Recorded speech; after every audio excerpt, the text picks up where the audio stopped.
Let's see the process how the two power blocks built in the world. ठीक है, उस ज़माने में दो प्रकार के पावर ब्लॉक थे, एक था यूएसएसआर का, दूसरा था यूएसए का। ठीक है ना। सो यूएसएसआर ने अपने कम्युनिस्ट आइडियोलॉजी से क्या किया, शुरुआत की, और जो जैसे वो चाहती थी कि प्रेजेंट्स और जो आउटस्टैंडिंग वर्कर्स थे वो अपर क्लास को उस समय क्या करते, आउटकास्ट कर दे और नया गवर्नमेंट बना लें।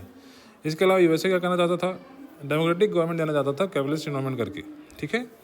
सो यहाँ पर सेकंड पॉइंट देखिए, America did not take a back seat to Russia in the competition to win the newly independent countries. अब देखिए कुल मिलाकर प्रॉब्लम क्या है, मुद्दा क्या है कि इंडिपेंडेंट कंट्रीज को अपने तरफ फेवर में लेना है ना।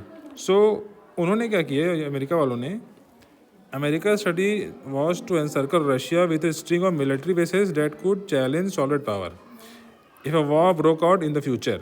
ठीक है, इसलिए उसने क्या किया, it wanted the upper class to capture power and oppose the spread of communism in their countries. ठीक है, तो कुल मिला के वही पपेट वाला सीन हो गया, अपर क्लास वाले को पहले दे देंगे और फिर पपेट बनाकर चले रहेंगे। ठीक है ना। सो यहाँ पर जो सॉलिड थे वो उन लोगों के दबे कुछ लोगों के लिए काम करना चाहते थे, और अमेरिका वाले जो कैपिटल लोगों के लिए काम करना चाहते थे अपने फ़ायदे के लिए। दोनों में फ़ायदा था, एक सिंपैथी लेकर और एक पैसा देकर। ठीक है, this was possible only in the old European colonies which is why America was committed to this colonies gaining their freedom. ठीक है, इसीलिए पाकिस्तान को अमेरिका सपोर्ट करता है और रशिया इंडिया को सपोर्ट करती है। देखिए, the global competition between USA and USSR had a marked impact on decolonization process. अब यहाँ पे देखिए थर्ड क्वेश्चन बनता है, what is the impact of USA and USSR in decolonization process. उसका आंसर यहाँ पर सीधे से लिखा हुआ है, both countries are keen to end the colonial system and see the colonies gain their independence, but both also wanted to gain the allegiance of the newly independent countries and influence their policies.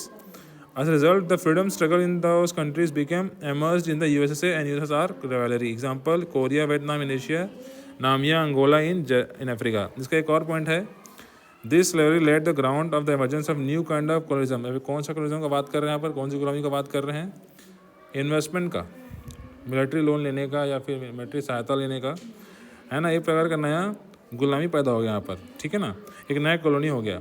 सो जैसे आपको बताता हूँ मैं, पाकिस्तान को America वाले weapon supply किया करते थे, पैसे दिया करते थे। लेकिन इसके अलावा अफगानिस्तान में भी, है ना, वहाँ मंगोल नामिबिया में भी, और उसी तरह रशिया ने उसके उल्टा उसको दिया, जैसे यहाँ भारत का साथ दिया, इंडोनेशिया का साथ दिया। ठीक है ना, इसके बारे में हम लोग अभी चैप्टर वाइज पढ़ेंगे। सो यहाँ पर एक नया टॉपिक आ गया, वो है नियो कॉलोनिज्म। देखिए, एक नियो कॉलोनिज्म मतलब क्या होता है, in which the former colonies were once again control through indebtedness and establishment of military bases on their territory by the two super powers. ठीक है, इस तरीके से उन्होंने क्या किया, इस भावार्थ को एक्सेप्ट कर लिया।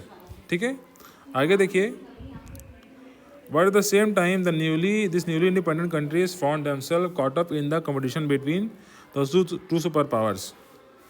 इसलिए भारत ने क्या चुना, ना ही वो यूएसए में जुड़ा, ना ही यूएसएसआर में जुड़ा, उन्होंने अपने अलग इंडिपेंडेंट कंट्रीज़ को मिला करके अपना अलग ट्रीटी साइन कर लिया।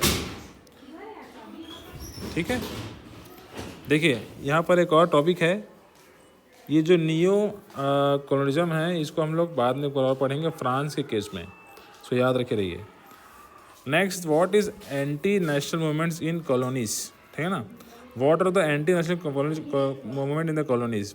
तो कॉलोनीज में कैसे एंटी नेशनल मूवमेंट चालू हो रहे थे, उसके बारे में देखिए।